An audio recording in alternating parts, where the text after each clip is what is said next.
Сен киноларыңа түспеймін, өйткені сен феминисткасың деп. Сен ылғи әйелдердің табанына салып бересің бізді деп жыны келеді. Мен айтамын, ну потому что мен әйелмін деп. Мен жалпы осы кинода жүріп бар ғой, осы гендерный притеснениені сезінбеппін да. Ешқашан ол туралы ойланбаппын да даже. Осы сен ненің алдында солай айттың ғой, мен қолдаймын хотя бы бір фактор үшін, әйел болған үшін және еркектердің әлемінде өмір сүре алған үшін мен қолдаймын деп. Сол кезде мен миыма келеді ғой. Мә, кәсі мен жаман қатты қиналып жүр екенмін ғой деп.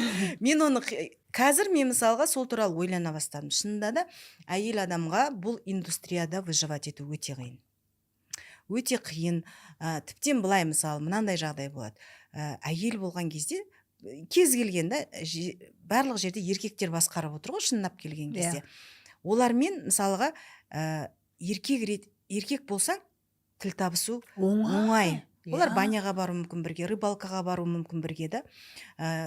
Не знаю, ресторанға бару мүмкін. Телеканалдарда еркектер, режиссерлар еркектер, еркек әлемі ғой. Неформальный обстановкада көп мәселені шешіп алады да олар. Ал сен ондай нәрсе жасай алмайсың ғой.